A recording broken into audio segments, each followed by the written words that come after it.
Vamos começar a ver aqui. O que a gente tem aqui? Primeira coisa, a gente tem o ativo. Eu tenho uma lista de ativos aqui, ó, uma base de dados com 93 ativos.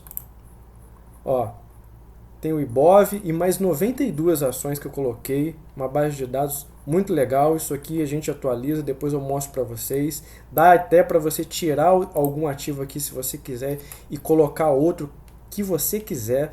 Isso aqui é totalmente manipulável, construir para dar essa facilidade para vocês, tá? Então, a gente tem aqui o ativo, a gente escolhe o que a gente quiser através dessa guia aqui, ó, dessa setinha. Tem vários, ó. Pets, é só a gente escolher, ó, que você já vê que muda tudo, ó. RADL, olha só como que as volatilidades já mudam. Eu vou mostrar aqui para vocês com Petrobras, para a gente poder ver, porque é um exemplo aqui mais prático que eu tinha preparado. Então, a gente escolhendo Petrobras, a gente já tem a data atual de hoje, que eu estou gravando esse vídeo. E na hora que a gente escolhe, as volatilidades já são calculadas automaticamente e já são mostradas aqui para vocês. A gente também tem um outro indicador aqui que é o beta. Essa setinha vermelha aqui, ó, onde você tiver setinha vermelha aqui na planilha, são sempre pontos que você vai obter informações. Então, olha só, para o beta, esse beta aqui é o beta do ativo que você escolher aqui, no caso Petrobras, contra o Ibovespa para 252 períodos, nesse caso aqui dias. Então, pega um ano. E o que o beta é? O beta é uma medida de volatilidade também de risco, em comparação com o mercado como um todo. Nesse caso aqui, quem representa o mercado é o Ibovespa. Então, se a gente tem, por exemplo, um beta de 1, isso significa que o ativo ele se movimenta na mesma proporção que o mercado se movimenta. Ou seja, ele é um ativo considerado neutro. Se o Ibovespa sobe ou cai 1%, espera-se que esse ativo também se movimente em torno de 1%. Então, se o beta é menor do que 1, então significa que esse ativo é considerado um ativo defensivo. Proporcionalmente, ele se movimenta menos do que o Ibovespa. E se o beta é maior do que 1, é um ativo volátil, porque proporcionalmente ele se movimenta mais do que o Ibovespa. Então, se o Ibovespa, por exemplo, se movimenta 1%, é esperado que esse ativo se movimente mais de 1%. Essa é uma métrica usada que eu coloquei aqui para vocês também para ficar disponível. Então, para a gente começar a falar de volatilidade, eu quero mostrar isso aqui para vocês. Ó. Preparei uma apresentação aqui que eu vou mostrar para vocês as fórmulas de como os estimadores são calculados, as estratégias e tudo mais. Então, a volatilidade é uma medida de risco através da dispersão dos retornos de um ativo. Ela mede a incerteza associada àquele ativo, ao movimento futuro. Então, quanto mais o preço de uma ação varia dentro de um período de tempo, maior a chance de você ganhar ou perder negociando. Existe maior variabilidade. Então, ao mesmo tempo que é uma medida de risco, também é uma medida de oportunidade. Aqui a gente tem o comportamento usual da volatilidade. Vocês podem ver aqui que, puxando aqui num zoom mais longo, a gente tem um amplo histórico aqui de Petrobras e na maior parte do tempo a volatilidade ela está caindo. Você veja que ela sobe em momentos de estresse, de euforia, e depois ela vai caindo ao longo do tempo. Você veja que essas quedas fortes aqui, no gráfico do preço, sempre foram acompanhadas de aumentos expressivos da volatilidade. Esse tipo de situação gera muito pânico em quem não conhece, não sabe operar a volatilidade. Mas para quem conhece e sabe operar, ganha-se muito dinheiro, porque em situações assim você pode comprar volatilidade, ganhar com essa alta da volatilidade. E quando o mercado está em pânico, você pode, por exemplo, montar operações de venda de volatilidade, que você vai ganhar com a queda da volatilidade. Então, quem é profissional do mercado, quem conhece sobre volatilidade, sobre opções, e consegue se beneficiar e ganhar muito dinheiro em períodos que está todo mundo em pânico. Aqui eu tenho mais um outro exemplo para vocês, ó, de movimentos de crise que a volatilidade aumenta e depois cai lentamente. Isso aqui é puxando sempre no longo prazo para mostrar para vocês como que acontece. Aqui mais um, ó, crise do México, flutuação cambial, aqui o último evento mais recente. Então, a importância da volatilidade nas operações é que a volatilidade ela está embutida no preço das opções. É a chamada volatilidade implícita. Quanto mais a volatilidade aumenta, mais a opção se valoriza. E quanto mais a volatilidade cai, a opção perde valor. Então, sem volatilidade, não tem variação de preço, não tem oportunidade. É por isso que a volatilidade é tão importante. Então, a gente tem algumas variáveis que afetam o preço das opções, como o preço do ativo, o strike da opção, a taxa de juros, o prazo de vencimento e aqui de novo, não podia faltar, a volatilidade. Por que isso é importante? Porque todas essas variáveis aqui, elas vão afetar o preço da opção. E se a gente tiver a capacidade de controlar e saber quando operar, a gente se beneficia disso. Então, a gente tem duas métricas aqui, ó. A gente tem a volatilidade estimada, que é a volatilidade que a gente calcula sobre o preço da ação, do ativo objeto, e a gente tem a volatilidade implícita, que é a volatilidade embutida no preço da opção. Então, a volatilidade estimada é aquela calculada sobre o preço do ativo para se determinar qual é a sua volatilidade. E nesse caso aqui a gente tem três estimadores, que são a volatilidade histórica, que é simplesmente o desvio padrão dos retornos em LN do ativo, multiplicado pela raiz de 252 dias, para a gente poder ter a volatilidade anualizada, que é o padrão utilizado pelo mercado. E a gente tem também outros dois modelos, que são modelos mais sofisticados. O primeiro é o EWMA e o segundo é o Garch 1.1, que são modelos de alisamento exponencial que dão mais peso aos dados mais recentes, mas sem desprezar os dados passados. Então, utilizando esses indicadores de volatilidade, que são a volatilidade histórica, o Garch e o EWMA, a gente estima a volatilidade para um determinado ativo. Esse é um ponto importante. A outra volatilidade que a gente tem é a volatilidade implícita, que é aquela volatilidade que está embutida no preço da opção. Ou seja, a volatilidade que está sendo praticada naquele momento no mercado, para aquela opção. Normalmente a gente opera a opção ATM, ou seja, a opção no dinheiro, at the money. Então aqui, ó, volatilidade histórica, que é o primeiro estimador. Essa aqui é a fórmula dela.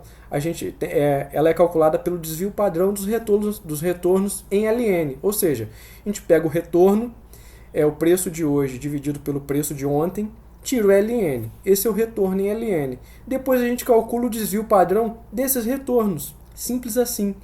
Aqui tem uma representação gráfica dela, vou mostrar para vocês aqui na planilha também. A gente tem aqui, ó, a volatilidade histórica. Aqui a gente pode escolher o período que a gente quiser.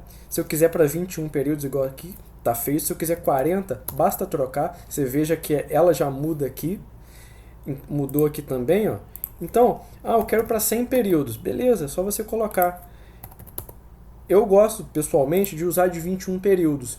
Aí aqui embaixo, ó, a gente já tem também o gráfico da volatilidade histórica anualizada, um histórico de um ano para você ver o comportamento da volatilidade da Petrobras nesse período. Vou mostrar as outras aqui para vocês também. Então, a volatilidade histórica ela representa o potencial de variação de preço num determinado intervalo de tempo, e que é estimado pela observação do comportamento passado, supondo-se o reflexo dessa medida no comportamento futuro do preço. A crítica que existe em cima da volatilidade histórica é que ela faz simplesmente um cálculo aritmético, onde todos os dados têm o mesmo peso.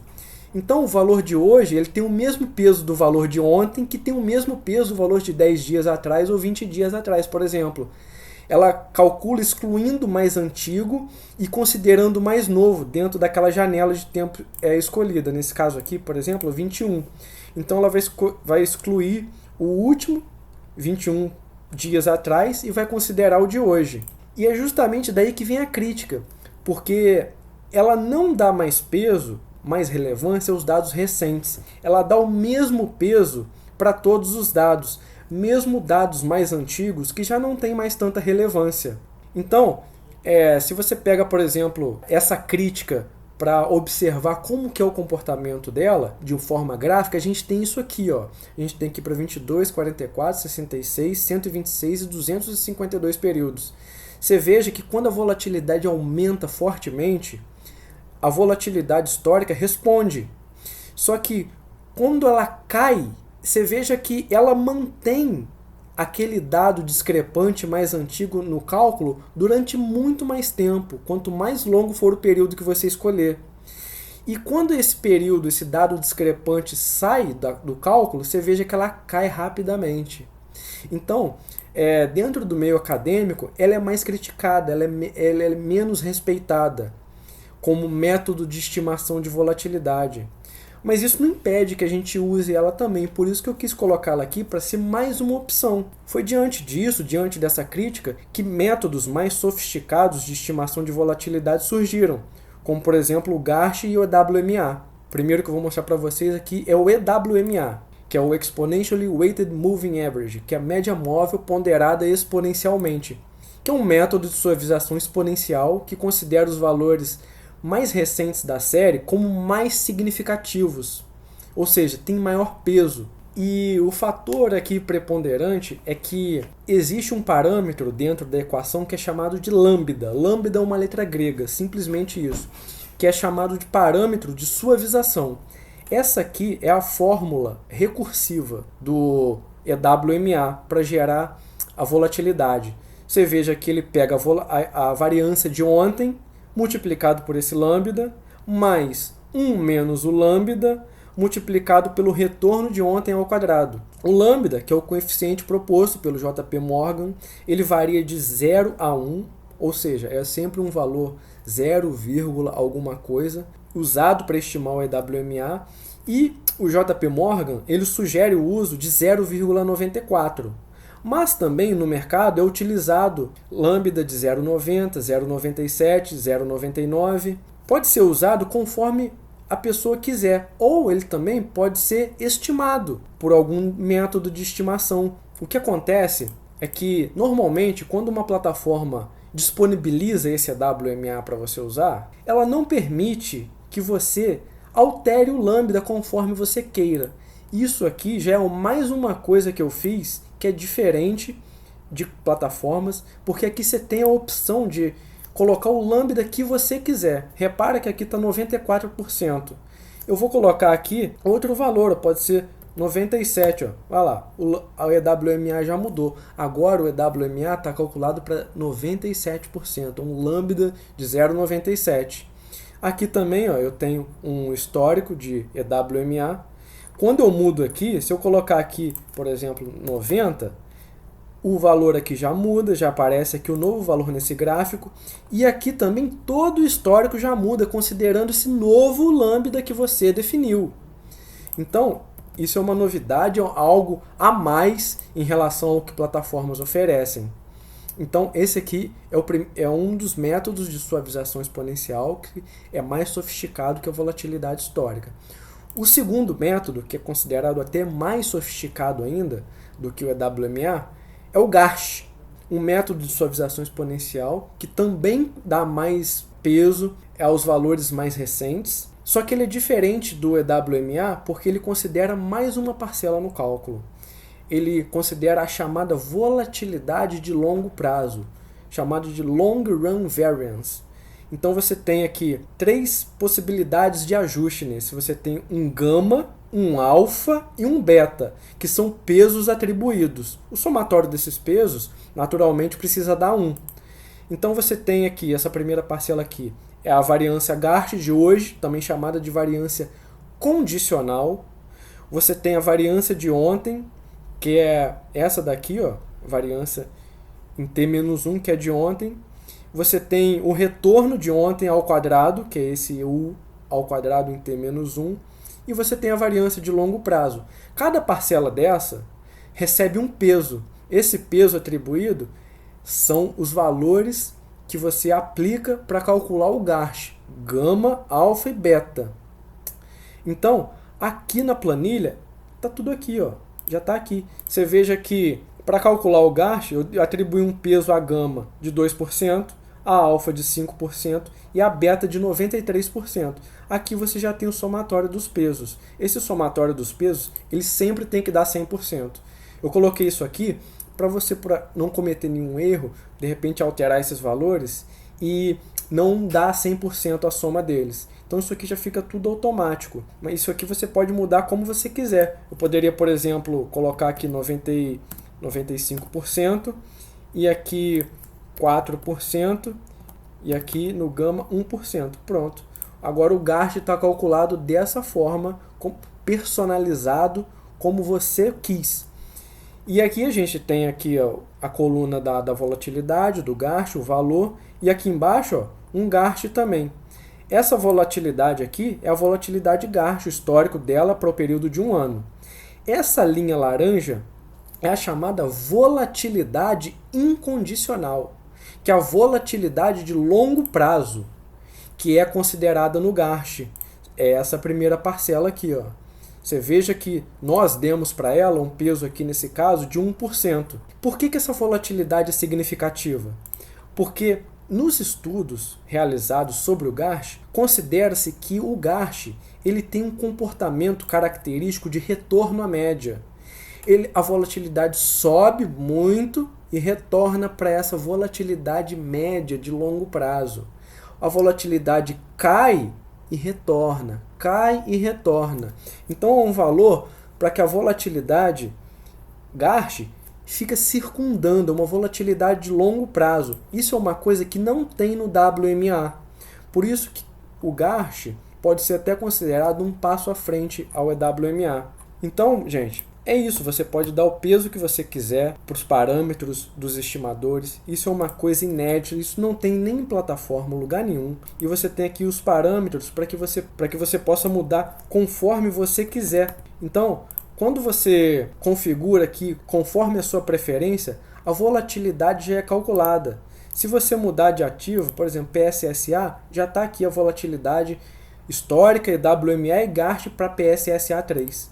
Você escolhe o ativo que você quiser, você configura as volatilidades, os estimadores de volatilidade conforme você quiser. Isso é uma coisa inédita, um passo à frente que nem plataformas dão essa liberdade. E aqui, esse GARCH em T+1 que eu coloquei aqui, isso aqui é uma fórmula também sofisticada que ele prediz, é uma previsão da volatilidade para o dia seguinte. Nesse caso aqui, especificamente para o GARCH. Você veja que hoje o GARCH está 37,18. Só que ele está prevendo, ele está estimando que amanhã a volatilidade GARCH ainda vai subir. Ela vai para 37,27. Tem essa setinha verde aqui para cima indicando.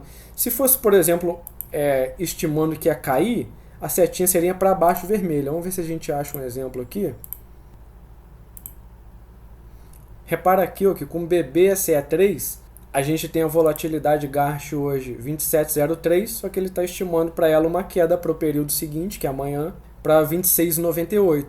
Então é assim que funciona. Já calcula, já te estima um período à frente, o GARCH. E aqui outra novidade também. Aqui você pode dar a essa volatilidade os pesos que você quiser, para você ter uma volatilidade média calculada, estimada, do jeito que você quiser, ou seja, conforme a sua preferência.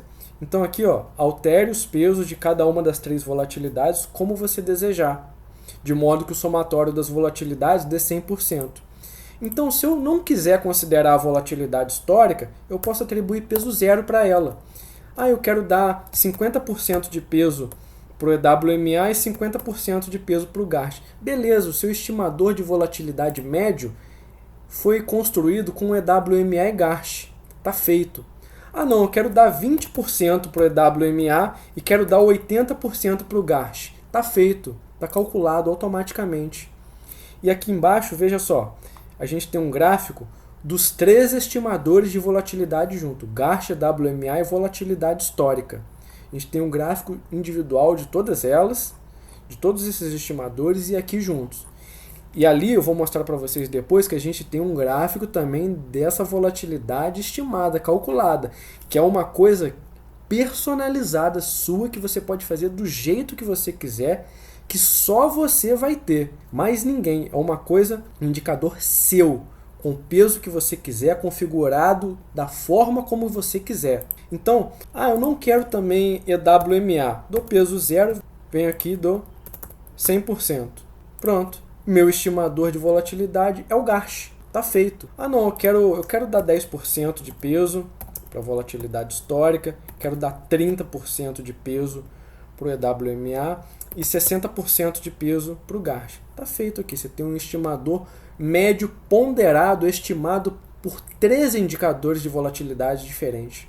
Isso é uma coisa, essa é uma possibilidade que essa planilha que eu construí dá, que nem mesmo plataformas dão, de você atribuir pesos para cada estimador de volatilidade e configurar cada um deles conforme os critérios que você quiser, gerando assim um estimador de volatilidade pessoal, personalizado, com os gráficos te mostrando o valor de cada um, com o Garch aqui te estimando o valor para o período seguinte. É uma coisa exclusiva da planilha. Aí aqui a gente tem essa parte aqui de baixo que é uma parte muito importante. Vou voltar aqui para o slide para mostrar para vocês. A gente precisa saber não só estimar os estimadores de volatilidade, não só calculá-los, mas a gente precisa também saber quando operar a volatilidade.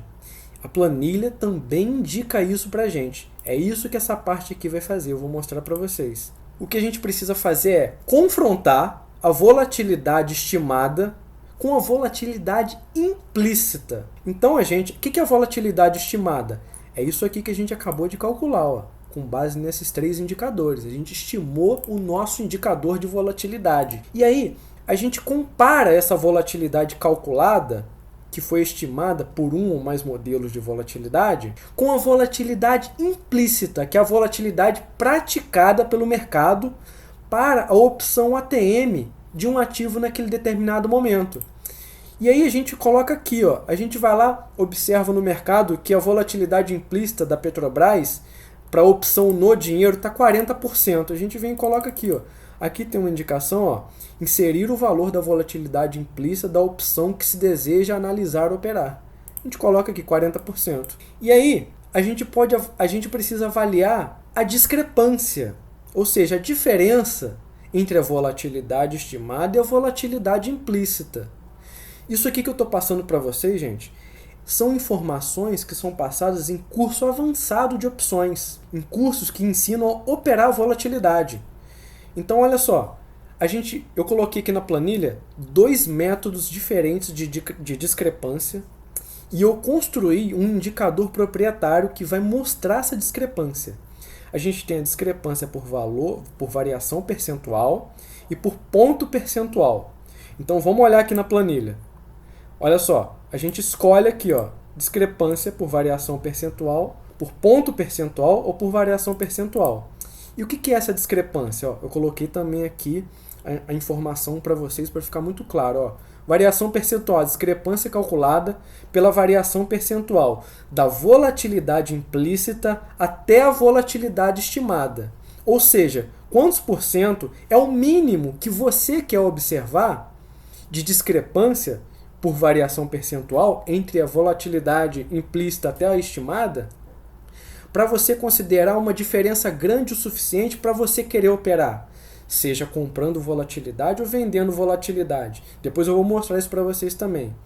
Então, se você coloca, por exemplo, você observa lá que a volatilidade implícita está 30% e a volatilidade estimada está 39,52%, então a discrepância atual vai ser 31,73%, ou seja, a distância em variação percentual da volatilidade implícita até a volatilidade estimada. Esse é um método muito usado, tá? Muito ensinado em diversos cursos, em tesouraria de banco. Então, ele está aqui também. O outro método, que eu pessoalmente gosto muito, é por ponto percentual, que é a discrepância calculada pela diferença entre a volatilidade implícita e a volatilidade estimada, ou seja, uma menos a outra, em termos absolutos, claro. Então, se você tem a volatilidade implícita de 30% e estimada de 39,52%, a discrepância atual vai ser 9,52%, simplesmente a diferença. Eu, pessoalmente, gosto muito desse método. Então, eu coloquei essas 2 opções aqui. Isso aqui é uma coisa que não tem plataforma nenhuma, tá? Plataforma nenhuma. E aqui você coloca o valor da discrepância que você quer observar, o valor mínimo de discrepância que você quer observar. Aqui eu coloquei 20%. A discrepância atual por variação percentual está 8,66, ou seja, não atingiu o mínimo de 20% que eu quero. Então a planilha já te indica nada a fazer sem discrepância significativa entre as volatilidades. Tá vendo? Mas, se a volatilidade implícita fosse, por exemplo, 60%, com a volatilidade estimada em 36,53, olha só a diferença. A discrepância atual seria 39,11%. Como eu exijo uma discrepância mínima de 20%, olha só o que a planilha já me indicou. Possibilidade de trade. Boa discrepância entre as volatilidades. Mas é uma compra ou uma venda de volatilidade? Aqui ela já indica, é uma venda de volatilidade, porque a volatilidade estimada ela é menor do que a volatilidade implícita. Ou seja, a volatilidade implícita ela está muito alta, enquanto a volatilidade estimada está bem mais baixa. Então o que se espera é uma queda da volatilidade implícita. E quando a gente espera uma queda de volatilidade implícita, é aí que a gente faz operações de venda de volatilidade para a gente ganhar com essa queda de volatilidade. Vou mostrar aqui para vocês, ó, comprar ou vender volatilidade. Se a volatilidade estimada é maior que a implícita da opção ATM, a gente tem uma compra de volatilidade. Porque a volatilidade implícita estará muito baixa frente à volatilidade estimada alta. Então o que se espera é que a volatilidade implícita suba. Quando a volatilidade implícita sobe, a opção se aprecia, ela ganha valor. Então a gente ganha dinheiro com compras de volatilidade. Se for ao contrário, igual eu expliquei ali agora para vocês, ó, a volatilidade estimada menor que a implícita, ou seja, a implícita muito alta, com expectativa de queda dela, a gente vende volatilidade para ganhar com a queda da volatilidade implícita.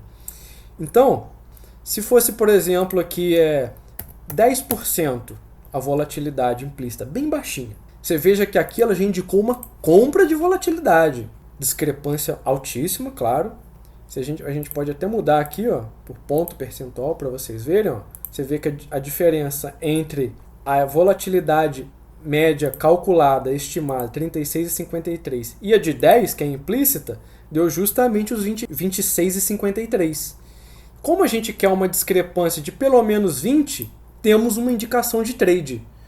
Possibilidade de trade, boa discrepância entre as volatilidades, sendo uma compra de volatilidade, porque a volatilidade estimada é maior do que a implícita, ou seja, a volatilidade implícita é esperado que ela suba.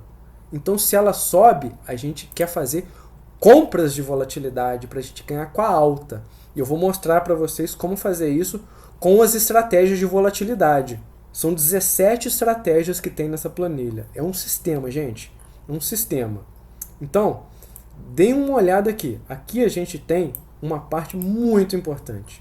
A gente tem dados exclusivamente da volatilidade implícita. A gente tem o valor mínimo, o valor máximo, o indicador IV Rank e o indicador IV Percentil, calculados para volatilidade implícita. A gente tem o valor atual dela aqui. E a gente tem a média mais 2 desvios padrão e a média menos 2 desvios padrão. Aqui a gente tem a mesma coisa, só que calculado para a volatilidade média calculada, que foi estimada. Esse VC Rank, o rank para volatilidade calculada, que é idêntico ao IV Rank, porém calculado para volatilidade estimada. A mesma coisa aqui para o percentil. Aqui a gente tem o IV Percentil, que é calculado para volatilidade implícita, e aqui eu chamei de VC Percentil, que é volatilidade calculada percentil, que é idêntico ao IV Percentil, mas calculado para volatilidade média estimada. E aqui a gente tem uma análise da distribuição dos dados da volatilidade, do histórico dela. Ou seja, a gente tem um valor mínimo de 30,74 com um máximo de 75,69. Mas como que esses valores se distribuem dentro desse histórico? Isso aqui é uma análise estatística. Você veja que entre 30,74 e 39,73, a gente tem 104 ocorrências, ou seja, 41% dos dados estão aqui. Da mesma forma que, se a gente considera de 30,74 até 48,72, a gente tem 204 observações. 204 de 252. Ou seja, 80% dos dados da volatilidade implícita estão entre 30 e 48. Olha isso, essa é uma informação muito importante, muito relevante. Por quê? Porque se a gente pega então e observa, por exemplo, um valor de volatilidade implícita acima de 48,72, por exemplo, 50%, a gente sabe que ela só esteve acima desse valor 19% das vezes. Ou seja, ela esteve abaixo de 48,72 81% das vezes. Essa é uma informação muito importante para operar a volatilidade, porque a gente opera com maior certeza, observando dados estatísticos da forma como a volatilidade se distribuiu ao longo do tempo. A gente não vai comprar e vender volatilidade em qualquer ponto. Fazendo esse tipo de estudo, a gente aumenta a nossa taxa de acerto sobremaneira. Se a gente considerar de 30,74 até 57,71, a gente tem que 95% dos dados, praticamente, estão abaixo de 57,71.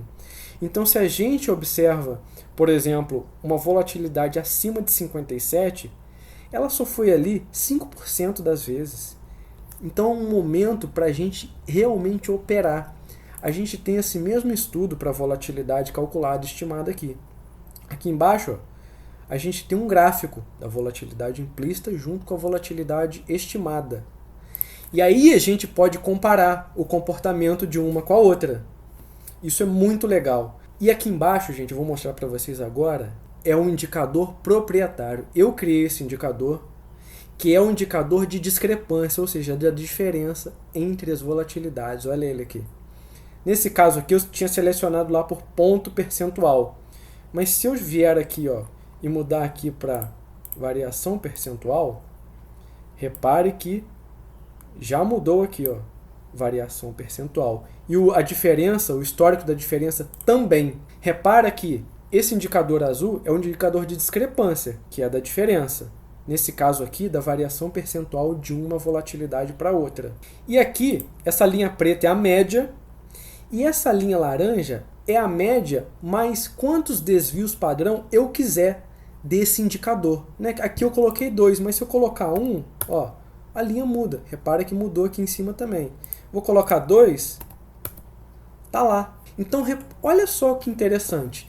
Esse indicador, ele costuma ter um comportamento de retorno à média.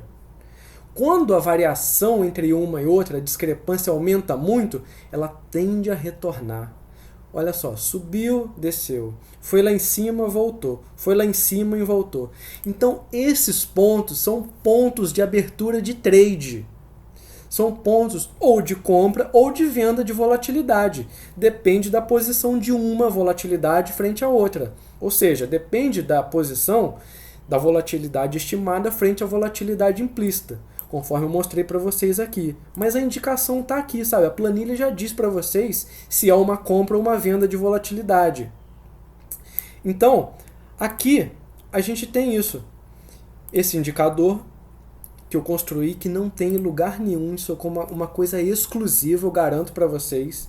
A gente também tem as informações estatísticas de média, de máxima, de mínima e a discrepância atual. E aqui também o estudo estatístico da distribuição dos dados. Você veja que da diferença mínima de 0,4 entre uma e outra até 21,61, a gente tem 86,11% dos dados.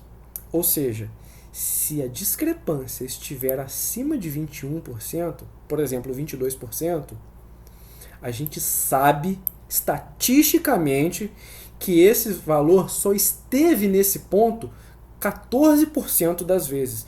86% das vezes esteve com uma discrepância menor.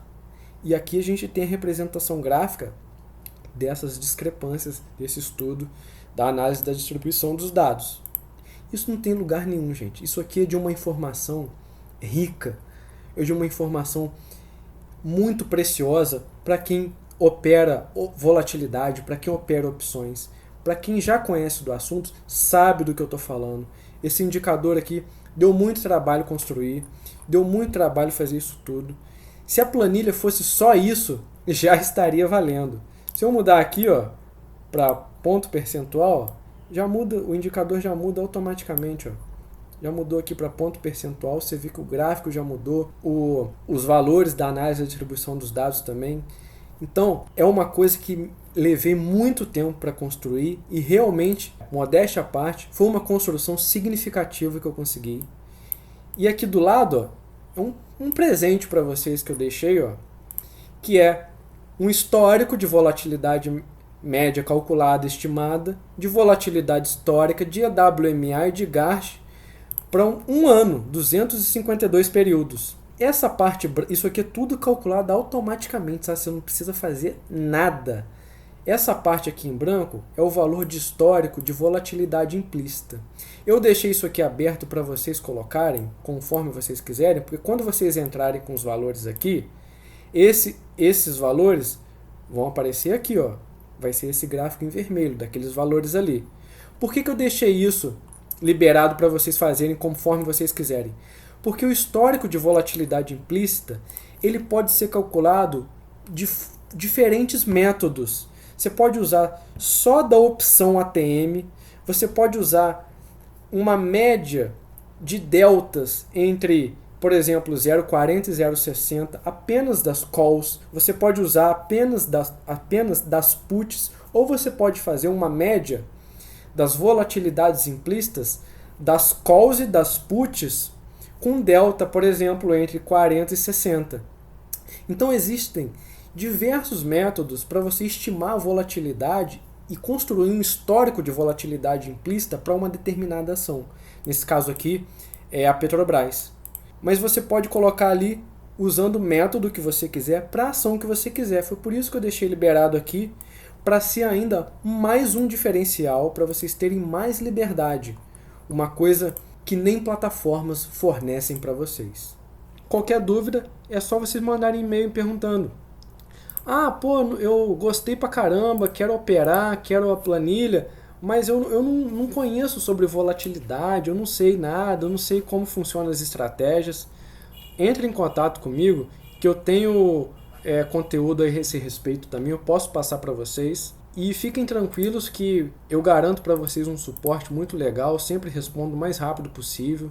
Vocês viram aqui como que tudo foi feito com capricho, com coisas exclusivas mesmo. Aqui você tem essa parte aqui de dados que vocês podem pegar e, por exemplo, calcular uma regressão. Pegar essa volatilidade implícita, colocar como variável dependente e esses três estimadores aqui colocar como variáveis independentes e calcular um modelo de regressão de volatilidade. Isso é uma possibilidade. Coloquei isso aqui para vocês, isso aqui tá posto aqui quando vocês tiverem a planilha. Então, é só manter a base de dados atualizada. Tendo interesse, é só entrar em contato comigo, rafaelrivete@hotmail.com, que eu passo as informações para vocês, ajudo vocês no que precisarem, tá bom? Espero que vocês tenham gostado. Se tiver gostado, se inscreve aí no canal, deixa o like no vídeo e é isso aí, pessoal. Valeu!